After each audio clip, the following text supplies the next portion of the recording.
Good afternoon. I have the great pleasure today to be able to moderate this breast cancer tumor board for us. We're going to discuss some very interesting cases, complex clinical decision pathways, and I'm honored to be joined by my esteemed panelists. I'm going to start with Dr. O'Shaughnessy, if you would like to introduce yourself, and then we'll just jump right in. Dr. O'Shaughnessy. Hi, I'm Joyce O'Shaughnessy. I'm a breast medical oncologist. I work at Baylor University Medical Center, Texas Oncology, and US Oncology in Dallas, Texas. Real pleasure to be here with everyone. Hi, I'm Tom Buchholz. I'm the medical director of Scripps MD Anderson Cancer Center in San Diego, and I'm a breast cancer radiation oncologist. Hi, I'm Rennie Butler. I'm an associate professor in the Department of Diagnostic Radiology and Biomedical Imaging at Yale. I specialize in breast imaging, and I'm delighted to be with you all. Dave Mamones, a breast surgical oncologist. I work at Orlando Health Cancer Institute, direct the breast program there. So this is a 44-year-old Caucasian woman that was diagnosed with left inflammatory cancer. It was an invasive ductal carcinoma, grade 3, ER/PR positive and HER2 negative, who completed neoadjuvant chemotherapy with dose-dense doxorubicin, cyclophosphamide, followed by paclitaxel, and is scheduled to undergo a left modified radical mastectomy. And the clinical question that is being posed is sort of, if there is residual cancer on the final surgical pathology, would additional chemotherapy be recommended before, during, or after planning adjuvant radiation therapy? I think the other question that is now very clinically relevant, given the very recent approval of adjuvant abemaciclib, is we'll talk about other adjuvant therapies as well, in addition to just adjuvant chemotherapy. All right, so a little bit more detail about this particular patient. She presented with a swollen left breast and diffuse erythema 3 weeks after receiving her COVID-19 vaccine in the left shoulder. And so that was sort of observed, and unfortunately the swelling and erythema did not respond to antibiotics. She has an excellent performance status, very little medical history, no really significant gynecologic history or social history. As far as family history goes, her father has had a history of colon cancer as well as melanoma. So some paternal family history there. And in October of 2020, she had a screening mammogram that was negative. Subsequently, in June of 2021, she had a punch biopsy of the left breast, which demonstrated intralymphatic carcinoma, multiple foci within the dermis. In addition, the left diagnostic mammogram and left breast ultrasound demonstrated diffuse skin thickening and multiple solid masses between 12 and 1 o'clock with enlarged axillary lymph nodes. The left breast ultrasound-guided core biopsy and left axillary nodal biopsies demonstrated invasive ductal carcinoma, grade 3, ER and PR positive and HER2 negative, with metastasis to the left axillary lymph node.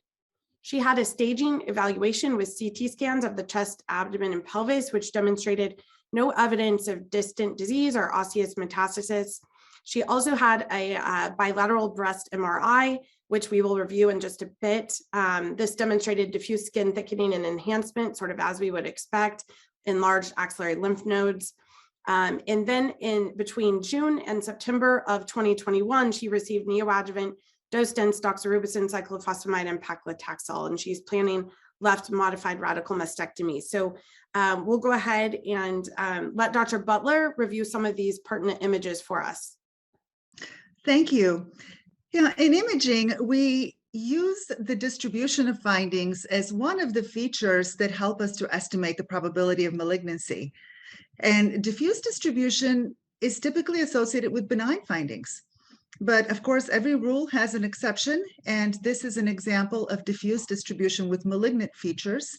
In this case, we see diffusely increased density throughout the left breast, as well as malignant appearing skin thickening and enlarged axillary lymph nodes. If you would turn to the next slide, we see some of the same findings on the breast MRI. In the image on the left, there are multiple enlarged abnormal appearing axillary lymph nodes.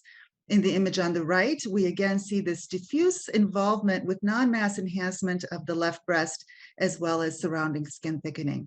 The enhancement extends anteriorly to the nipple, where it appears to be retracting the nipple as well. Perfect. Thank you so much. And so the question posed at this point is, well, first let's start with Dr. Menounos. Would you, I think the surgical approach that you would favor, do you want to kind of outline that? And I know we mentioned that the patient is planning mastectomy. Do you want to kind of outline some of the important points for patients that have specifically inflammatory cancer?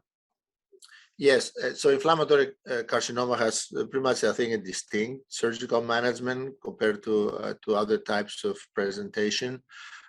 Clearly, because of the diffuse nature of the disease, and most of the times, even despite a maybe evidence of clinical and radiologic complete response, modified radical mastectomy is typically the surgical option that we pick for these patients. And that involves obviously removing the breast and also do an axillary dissection. Whereas we have been able to demonstrate that in other presentations after neoadjuvant chemotherapy, if lymph nodes normalize, then we can potentially perform sentinel lymph node biopsy, and more often now what we call a targeted axillary dissection, which also includes to remove the node that was biopsied before. The sentinel lymph node biopsy in the setting of inflammatory carcinoma has not been shown to be accurate, as accurate as we like it to be, obviously. Some publications early on from MD Anderson in particular have shown that the false negative rate is pretty high, about 25%. Now, this may actually be better now with the targeted axillary dissection, but yet there have not been any large series that delineate the safety and efficacy of sentinel lymph node biopsy. So axillary dissection is still the procedure to be performed in somebody with inflammatory carcinoma, and of course, total mastectomy as well with the axillary dissection. In addition, if I can make a comment, although most of the other breast cancers after neoadjuvant chemotherapy, if a mastectomy takes place, reconstruction, immediate expander replacement is something that we typically would offer to the patient. For inflammatory carcinoma, and maybe Tom can chime on that in terms of his radiation approach, but generally we don't favor beginning immediate reconstruction at the time of the mastectomy. So we'll do a left modified radical mastectomy without reconstruction and defer reconstruction at a later time. Thank you so much. Dr. Buchholz, do you want to comment about the timing of the reconstruction? Yes, I think it's important. Some of the principles, of course, with inflammatory carcinomas, involvement of the dermal lymphatics, we really hate to do a skin sparing mastectomy and rather do a modified radical mastectomy, as Dr. Menounos stated, with primary closure. You can see the diffuse enhancement of the skin even here on this MRI image and how circumferential it is. So with radiation, we like to be very broad in our fields. I think there is an art to radiation, making sure that you cover medially. It's helpful to evaluate pre-chemotherapy pictures and photographs. We encourage people with IBC to have photographs that aid in determining the extent of the erythema and edema of the skin and try to encompass that whole volume. Radiation is very important to treat the regional lymphatics in addition to the chest wall. Another principle is we really want to see a brisk acute skin reaction because we're targeting the skin to a higher dose than we do for non-inflammatory breast cancer. Again, recognizing that this is a potential site of recurrence within the dermal lymphatics. Thank you so much for that. And maybe moving on, Dr. O'Shaughnessy, if you want to comment, the specific question that was posed was, if this patient has something less than a complete pathologic response, would you consider additional chemotherapy? And if so, would you do that before radiation and also potentially other adjuvant strategies?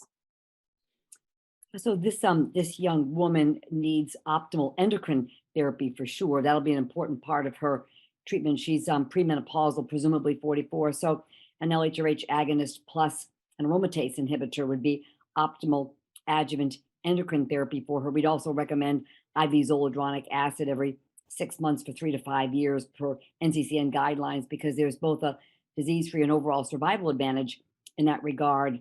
And now, before we had the results of the Monarch E and the FDA approval of adjuvant abemaciclib, this is a patient that I would have considered adjuvant capecitabine based on the CREATE-X trial. The CREATE-X trial was in patients who had had preoperative chemotherapy, did not have a pathologic complete response, and then were randomized to 6 months of capecitabine versus not.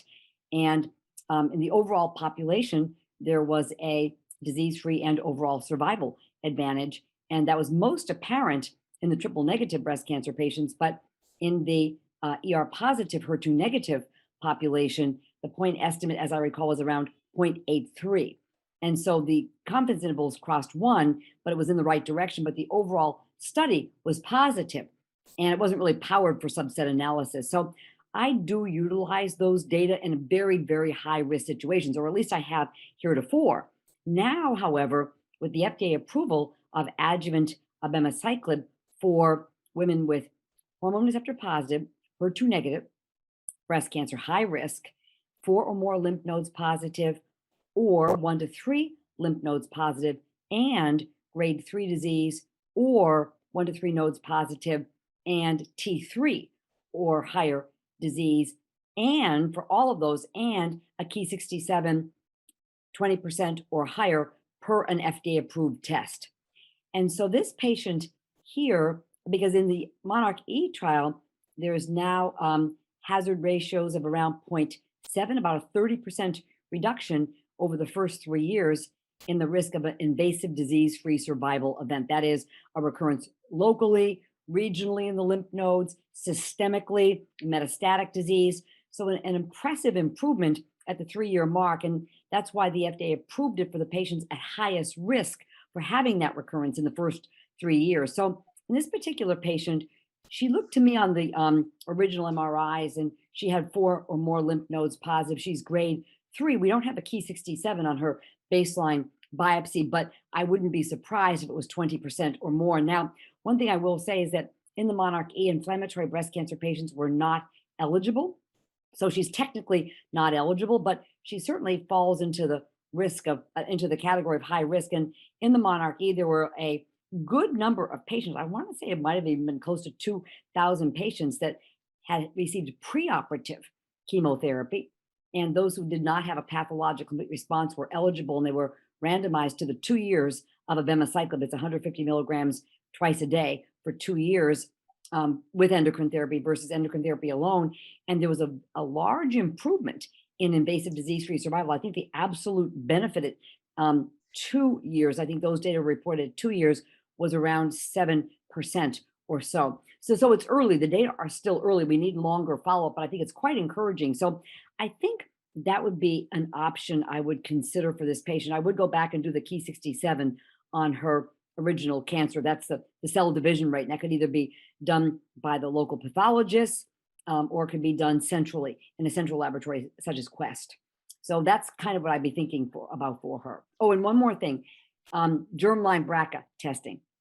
She needs germline BRCA testing. If she were germline BRCA 1 or 2 mutant, so inherited a germline mutation, a hereditary mutation in BRCA 1 or 2, then she would also be an excellent candidate for 1 year of the PARP inhibitor olaparib after surgery with residual disease.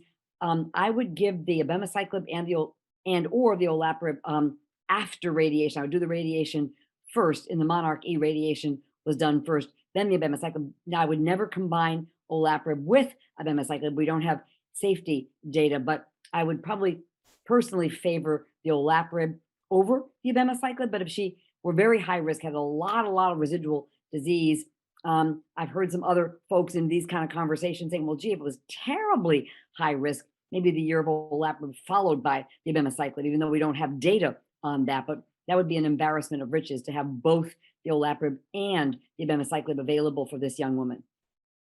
Perfect. Okay. So your preference would be, just to clarify, if the patient was found to have a germline BRCA 1 or 2 mutation, you would favor the 1 year of adjuvant olaparib over potentially the 2 years of adjuvant abemaciclib, just knowing that you have that direct target 1 year of therapy compared to 2, perhaps less toxicity, although we don't know that certainly.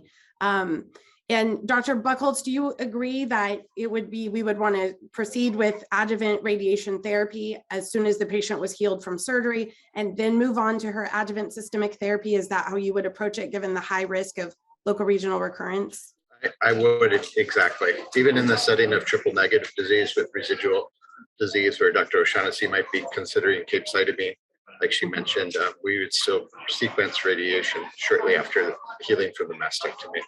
You're right, these patients are at high risk of local regional recurrences, and the interval from surgery to start irradiation is an important parameter. Perfect. Thank you so much. So just to summarize for this particular woman with locally advanced inflammatory breast cancer, the multidisciplinary team would favor modified radical mastectomy with axillary lymph node dissection, followed by adjuvant radiation therapy. And then to really optimize the patient's adjuvant therapy, that would require germline testing to determine if there was the presence of a BRCA 1 or 2 mutation. In the absence of a BRCA 1 or 2 mutation, we would favor 2 years of adjuvant abemaciclib in combination with endocrine therapy and ovarian suppression based on the recent Monarch E data and the recent FDA approval. In addition, we should note that we would recommend IV zoledronic acid every 6 months for 3 to 5 years as well.